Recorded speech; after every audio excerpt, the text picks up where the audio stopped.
मेरे पास एक बच्ची थी जो बहुत ज़्यादा ट्रॉमा में आई थी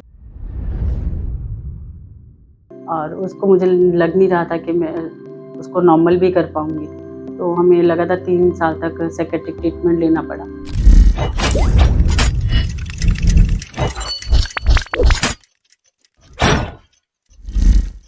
आज का एपिसोड बहुत स्पेशल है क्योंकि जब हम ऑर्फन वर्ड सुनते हैं तो हमें लगता है कि एक अकेला बच्चा बिना किसी अपने के, पर क्या ये सच है? कुछ बच्चे ऐसे होते हैं जो अकेले होने से पहले ही अलग हो जाते हैं। तो आज उन सच्चाई के पीछे की तस्वीरों को हम जानेंगे और आज के हमारे गेस्ट वो किसी सेलिब्रिटी से कम नहीं है। क्यों? क्योंकि वो ऐसे बच्चों को एक अपनापन देते हैं, एक माँ का प्यार देती हैं जो कि उनको एक्चुअल जरूरत होती है। सो आज के हमारे स्पेशल गेस्ट हैं miss Anamika and thank you for your presence. सबसे पहले आप ये बताइए कि जो ये हम ऑर्फन का एग्जैक्ट मीनिंग क्या होता है, क्योंकि हम ये सुनते हैं कि वो बच्चे जिनके माँ बाप नहीं होते, जिनका कोई नहीं होता। सो आपके हिसाब से ऑर्फन एग्जैक्टली क्या है, क्या मतलब है इसका? उसमें फिजिकली देखें तो बोथ पेरेंट जिन बच्चों के अलाइव नहीं हैं वो ऑर्फन हैं, लेकिन आज का समाज थोड़ा बदला है तो उसमें अबैंडन किड्स भी हैं, सिंगल पेरेंट हैं जो बच्चे अपने एक्सेप्ट नहीं कर रहे हैं आफ्टर डिवोर्स या कुछ ब्रोकन फैमिलीज़ के, तो वो भी ऑर्फन में ही आते हैं। मिसिंग चाइल्ड हैं जिनका एड्रेस ट्रेस नहीं हो पाता है। तो मेन 3 कैटेगरीज हैं।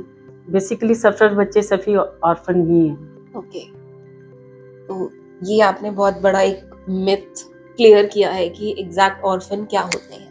सो आपकी जर्नी कैसे स्टार्ट हुई है यहाँ पर? आप अपनी बेसिकली मैं टीचर हूँ।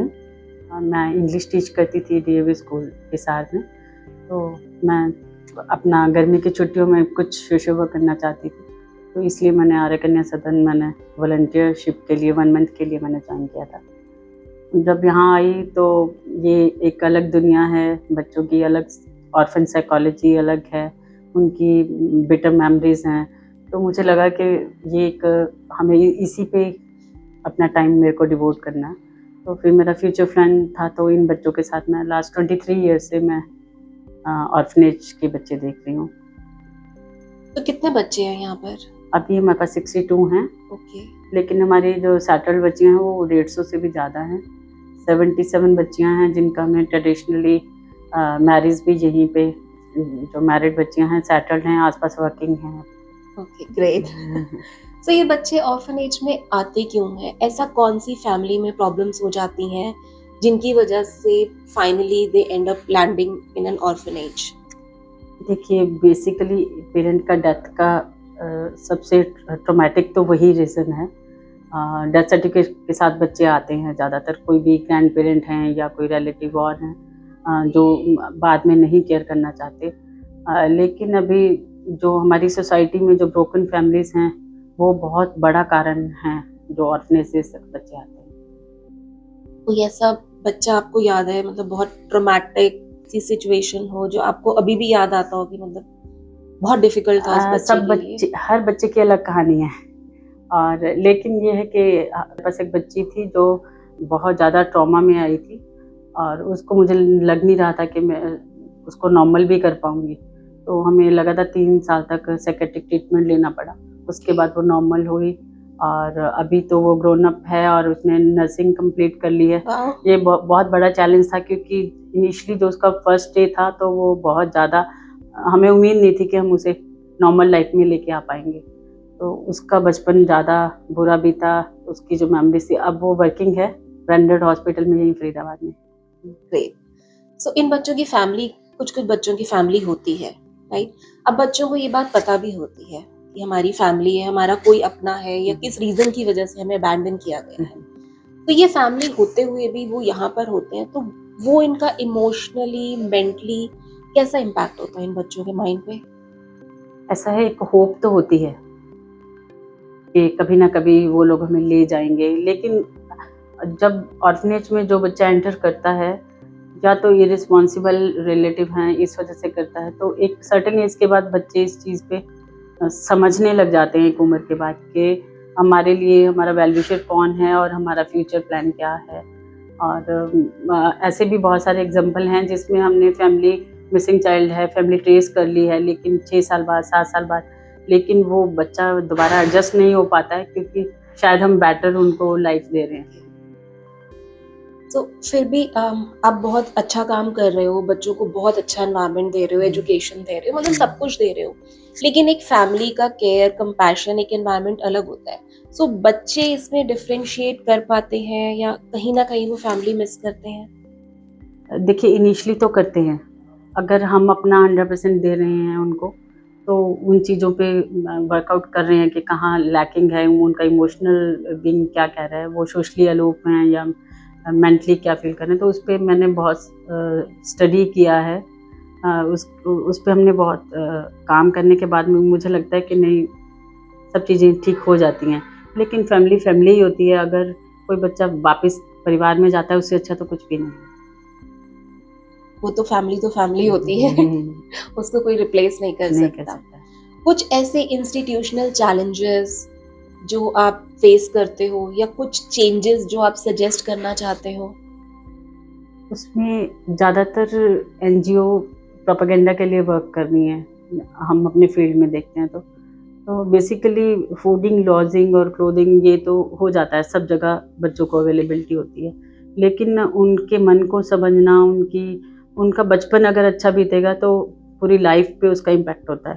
तो बेसिकली इमोशनल बॉन्ड बहुत ज़रूरी है, जो कि ज़्यादातर ऑर्फनेजेस में भी बच्चों को नहीं मिल पाता है, कि क्योंकि मदरली फीलिंग, एक बॉन्ड होना बहुत ज़रूरी है कि उनको ये एहसास हो कि उनके साथ हम एक परिवार की तरह ही रहते हैं सभी।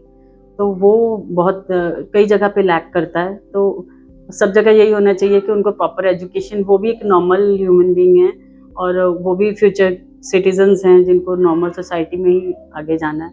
तो उनके साथ बिहेवियर जो हमारा होना चाहिए या समाज का होना चाहिए वो अच्छा होना चाहिए मेरे साथ। सो आजकल ना ये ट्रेंड भी बहुत देखा जा रहा है कि लोग हेल्प करने आते हैं। बर्थडेज हैं तो एनजीओज में चले जाएंगे, ऑर्फनेजेस में आ गए, कुछ sweets distribute, cake cutting ceremony या कुछ भी हो गया, तो ऐसे सेलिब्रेट करने के लिए वो आते हैं। सो वो कहीं ना कहीं बच्चों की हेल्प कर रहा है या ये एक नेगेटिव थिंग है जो आजकल रिसेंटली सोशल मीडिया के लिए ट्रेंड में है? ये बहुत गलत ट्रेंड है।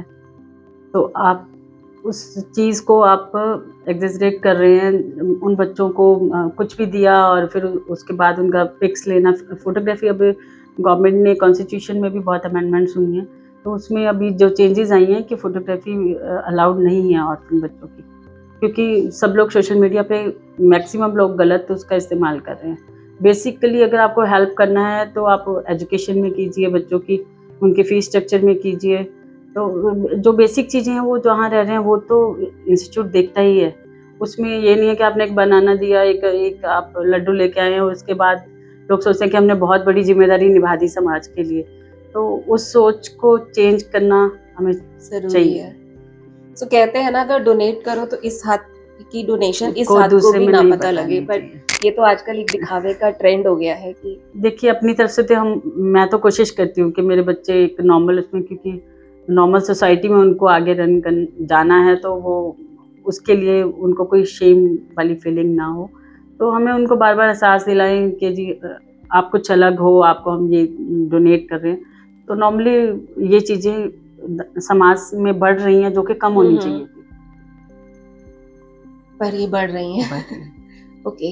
कई बार ऐसा होता है कि जैसे पेरेंट्स बच्चा अफोर्ड नहीं कर पाते हैं, वो बच्चा छोड़ जाते हैं। सो इसका जो ट्रेंड होता है ये गर्ल बॉय मतलब सिमिलर होता है या गर्ल चाइल्ड का ज्यादा होता नहीं, है? अभी भी डिस्क्रिमिनेशन है। गरीब परिवार की बच्चियां भी हम कुछ देखते हैं जो सरेंडर कर देते हैं। लोग कि हम ब्रॉट अप नहीं कर सकते, लेकिन अगर मेल चाइल्ड है तो वो उनके साथ रहता है और बच्ची हमारे पास ऑर्फनेज में होती हैं। अभी भी ये ट्रेंड कम नहीं हुआ है। कुछ माइंडसेट ऐसा भी होता है कि मतलब कि ज्यादा बच्चे होंगे तो वो ज्यादा अर्न कर सकते हैं, मतलब वो ये नहीं सोचते कि उनके एक्सपेंसेस भी हैं, एजुकेशन भी है, सब कुछ। एजुकेशन तो भी भूल जाओ कि बच्चे बड़े होंगे तो वो हमारे अर्निंग हैंड बन जाएंगे, B it like a made, begging, ये सब कुछ का। तो बाद में उनको एक रियलाइजेशन होती होगी कि हम नहीं कर पा रहे हैं जब एक्सपेंसेस सामने आते हैं। तो वैसे केस भी होते होंगे? आते हैं। आते हैं। तो आपके यहाँ पे 60 प्लस बच्चे हैं, उन 60 प्लस बच्चों की 60 स्टोरीज होंगी, सबकी डिफरेंट है। सबकी डिफरेंट है, तो वो बहुत इमोशनल स्टोरीज होती हैं, ठीक है, हर कोई स्टोरी हार्ट टच कर जाती है। सो आप अपने आप को कैसे फिट करते हो, मतलब वो कैसे कि वो स्टोरी आपको हॉन्ट ना करे और आप प्रोफेशन पर्सन बिल्कुल सेपरेट रखें चीजें?